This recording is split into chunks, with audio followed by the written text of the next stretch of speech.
रायगड, सिंधुदुर्ग आणि रत्नागिरी जिल्ह्याला पावसाचा ऑरेंज अलर्ट. काही भागात अतिमुसळधार ते मुसळधार तर काही ठिकाणी वादळी वाऱ्यासह 100 मिलीमीटरहून अधिक पावसाचा अंदाज.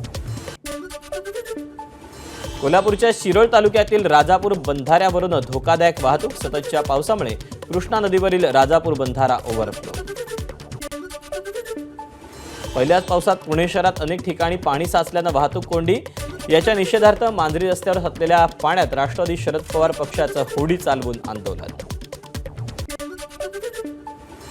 गोव्यात सलग दुसऱ्या दिवशी पावसाच्या जोरदार सरी. मुसळधार पावसानं अनेक ठिकाणी पूरपरिस्थिती. नाशिकच्या निफाडमधील शिवडी रेल्वे पुलाखाली पाणी साचलं. साचलेल्या पाण्यातून वाट काढताना नागरिकांची कसरत. पुण्यात झालेल्या मान्सूनपूर्व पावसामुळे हिंजवडी आयटी पार्क परिसरात पावसाचं पाणी. मेट्रोच्या कामामुळे रस्त्यावर गुडघाभर पाणी साचलं होतं. साचलेल्या पाण्यातून अनेकांच्या गाड्या देखील बंद पडल्या होत्या. पुण्याच्या पद्मावती परिसरातील इमारती खालची माती खचली. इमारतीतील नागरिकांमध्ये काहीसं भीतीचं वातावरण. पिंपरी चिंचवडमध्ये पावसामुळे 15 ठिकाणी झाडं कोसळल्याच्या घटना. झाडं कोसळल्यामुळे अनेक ठिकाणी वाहनांचं नुकसान. पावसामुळे मुंबईतील पवई जालवा विहार परिसरात झाड कोसळलं. झाडाखालून जाणारे 2 जण जखमी. भंडाऱ्यात वादळी वाऱ्यासह जोरदार पाऊस. रावणवाडी या निसर्ग पर्यटन स्थळी 500हून अधिक महाकाय वृक्ष कोसळल्याच्या घटना.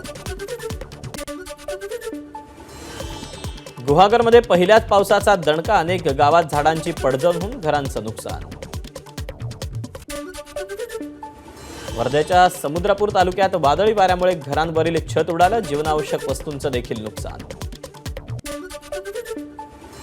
पावसानं नागपूरच्या भिवापूर तालुक्यातील चिखलापार, महालगाव, मांडवा, बंजारा या गावांमधील अनेक घरांचं नुकसान केलं. नालासोपाऱ्यात पूर्वेतील आचोळ्यात साई सिमरन इमारतीच्या सदनिकेचा स्लॅब कोसळला. अडकलेल्या दोघांना अग्निशमन विभागाच्या अधिकाऱ्यांनी सुखरूपपणे बाहेर काढलं. नाशिकमधील मनमाड शहरात विजांच्या कडकडाटासह जोरदार पाऊस. अनेक भागात वीज पुरवठा खंडित. मान्सूनपूर्व पावसानं नदी नाल्यातील पाणी पंचगंगा नदीपात्रात. पंचगंगा नदी फेसाळली. नदीपात्रातील जलचर प्राण्यांना मोठा धोका. नाशिकमध्ये अवघ्या अर्धा ते पाऊण तासाच्या पावसानंतर गटाराचं पाणी थेट गोदावरी नदीपात्रात जात असल्याचं चित्र. करोडो रुपये खर्च करून राबवलेली भुयारी गटारी योजना फोल झाल्याचा दावा. केमिकलयुक्त रसायन आणि घरगुती सांडपाण्यामुळे भिवंडीतील कामवारा नदी जलपर्णीच्या विळख्यात. जलपर्णीमुळे नदीचा प्रवाह मंदावल्यानं पावसाळ्यात पूर येण्याची शक्यता. बंगळुरूत पावसाचा कहर. मागील 36 तासात पावसामुळे 5 जणांचा मृत्यू. 52 वर्षाच्या मुलासह दोघे विजेच्या धक्क्यानं दगावले. लोणावळ्यात गेल्या 24 तासात 66 मिलीमीटर पावसाची नोंद. पाऊस असाच सुरू राहिला तर पर्यटकांची पावलं पुन्हा लोणावळ्याकडे वळतील अशी व्यापाऱ्यांना अपेक्षा. धाराशिव जिल्ह्यात 36 गावांमध्ये मान्सूनपूर्व पावसामुळे नुकसान. 56 घरांची पडझड. अनेक संसार उघड्यावर. बुलढाणा जिल्ह्यातील 56 गावांना पावसाचा फटका. 500 हेक्टरहून अधिक क्षेत्रावर उन्हाळी पिकांचं नुकसान. पिंपळगावात मुसळधार पावसाची हजेरी. पिंपळगाव कृषी उत्पन्न बाजार समितीचं मोठं नुकसान. टोमॅटोसाठी बांधण्यात आलेलं पत्र्याचं शेड कोसळलं. मान्सूनपूर्व पावसानं चाळीत साठवण्यासाठी शेतात ठेवलेला शेकडो क्विंटल कांदा भिजला. शेतकरी संकटात. पंचनामा करून तातडीनं नुकसान भरपाई देण्याची मागणी. मान्सूनपूर्व पावसानं बीडच्या चाकरवाडी परिसरात काढणीला आलेले पपई, टरबूज, कांदा पिकासह बाजरीचंही मोठं नुकसान.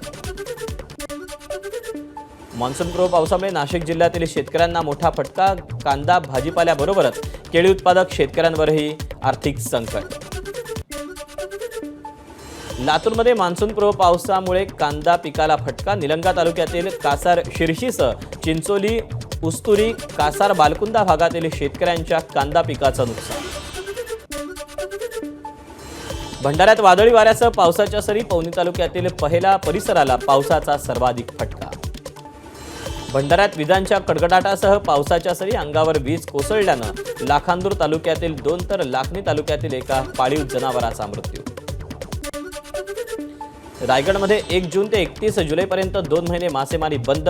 मत्स्य व्यवसाय विभागाचे आदेश. वादळी वारे आणि मुसळधार पावसामुळे मच्छीमारांना मत्स्य विभागाच्या सूचना. साकीनाका मेट्रो स्टेशनच्या खालील नाल्याचं पाणी रस्त्यावर नीट नालेसफाई न झाल्यानं घाटकोपरच्या दिशेने येणाऱ्या मार्गावर 4 ते 5 फूट नाल्याचं पाणी.